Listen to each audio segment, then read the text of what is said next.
She was young, just 16. Her name was Wendy. She disappeared from a street corner one night in 1982, vanishing into the misty Seattle air. For her family, there was silence. For the police, another case file.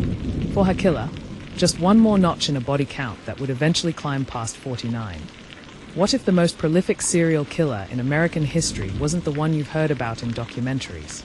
What if he wasn't famous like Bundy, or terrifying like Gacy? What if he was just ordinary?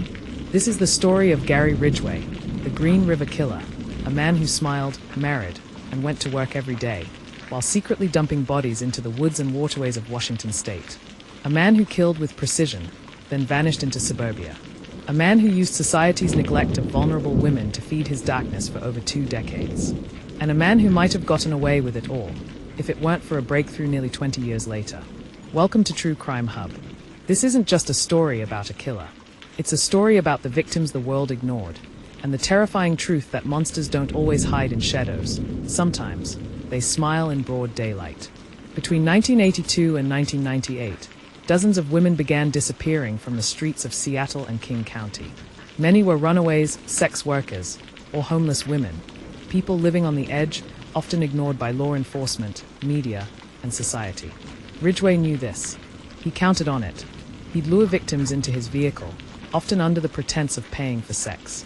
Once isolated, he'd strangle them with his bare hands or with ligatures, sometimes returning to their remains to commit further unspeakable acts. I killed so many women I have a hard time keeping them straight. Gary Ridgway. He dumped many bodies in wooded areas, near the Green River, or in clusters, creating dumping grounds. Some were found years later. Some were never found at all. The most heartbreaking part, many of these women had never even been reported missing. The first 5 victims were found in 1982, sparking the formation of the Green River Task Force. Detectives quickly realized they were dealing with a serial killer, but the case was riddled with challenges. The killer left behind very little physical evidence. The victims' high-risk lifestyles made tracking their last known contacts nearly impossible. Tips poured in, but most went nowhere. Even Ted Bundy, from death row, offered insight, saying the killer would likely revisit crime scenes. He was right, Ridgway did.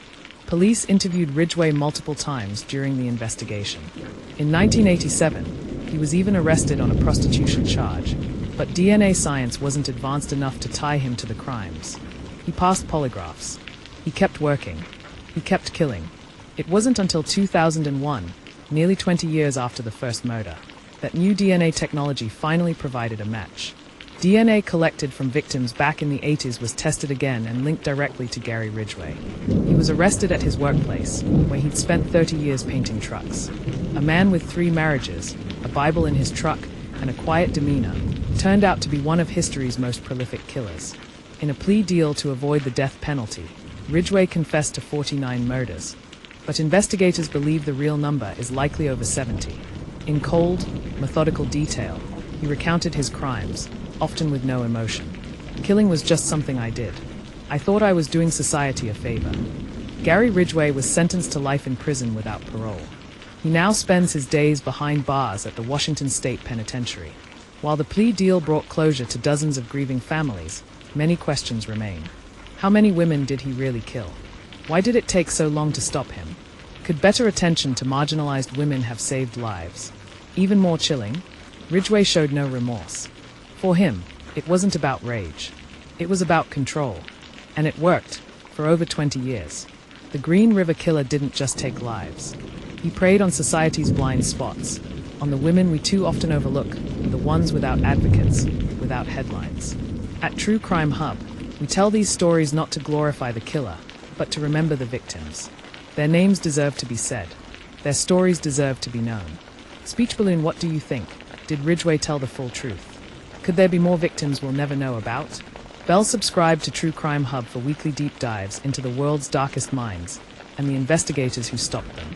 Because in true crime, what's hidden is just waiting to be found.